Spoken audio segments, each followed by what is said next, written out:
Takže opět si otevřeme Kismet a přidáme, že se nám hra zpomalí, takže New Action, Miss a Console Command. Otevřeme si jeho nastavení, takže hned tady tohle první, Commands. A tady napíšeme slomo 0.3. Takže slomo 0.3. Slomo znamená, že se ta hra zpomalí a to je hodnota. Takže vezmeme si touch, dáme ho na in, je to ten poslední trigger. A dále vlastně tady kliknete, zmačknete P, najde vám all players, dáte ho na target. To můžeme zavřít, vytvoříme a můžeme to hned vyzkoušet.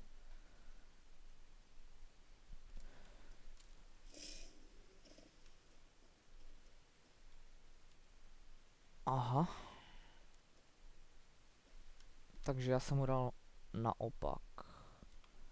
Takže si to znovu otevřeme.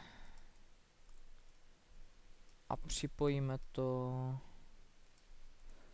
Tuhle lineu zrušíme.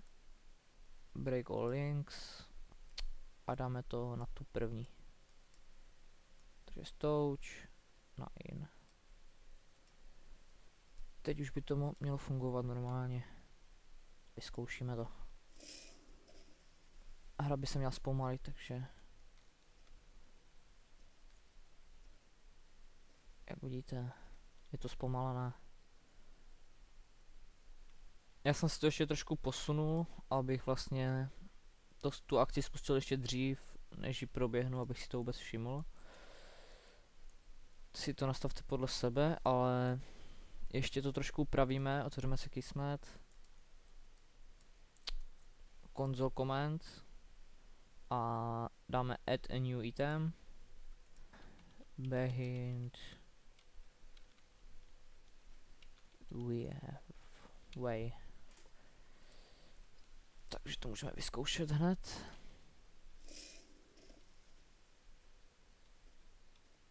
Vidíte, změnila se mi kamera a hra.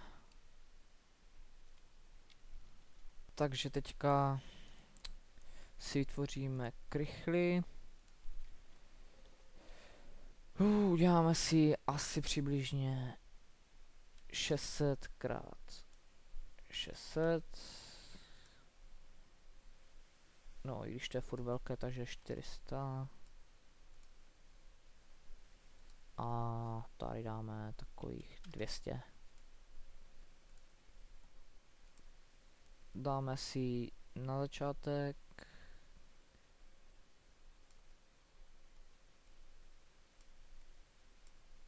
ještě před player start. Tak. Umístíme si ji ale, aby byla vysoká. To by mohlo stačit. Takže teď je důležité dát add volume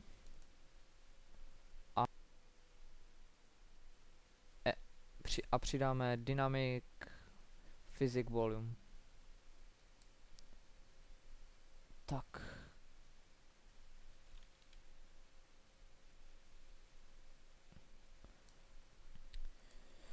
Takže teď vlastně uděláme oheň, který půjde ze zadu a bude mít určitý damage, takže si otevřeme nastavení,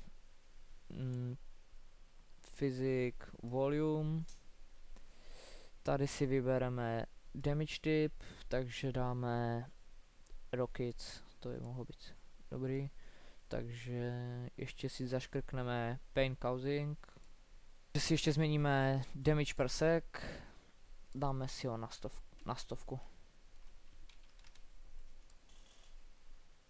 Tak teď si otevřeme Kismet, dáme new metin, klikneme na něj dvakrát,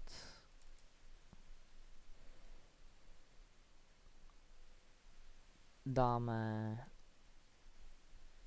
to na 3 sekundy.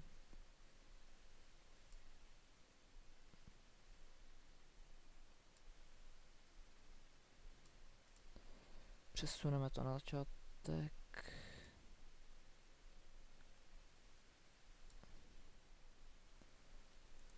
Dáme add new empty grub.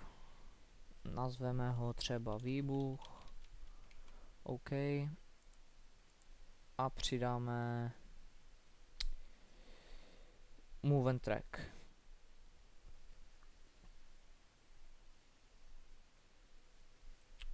Opět se mi to změnilo, takže tak. Takže dáme nakonec náš přehrávač. Klikneme na ten nulový klíč. Dáme přidat. Pardon, musíme to dát až na konec. Zajedeme až tady na konec. A přidáme další klíč. Udělala se nám cesta. Takže se můžeme podívat, že se to posouvá. Tak to bychom měli. Prozatím zavřeme. Otevřeme si Kismet.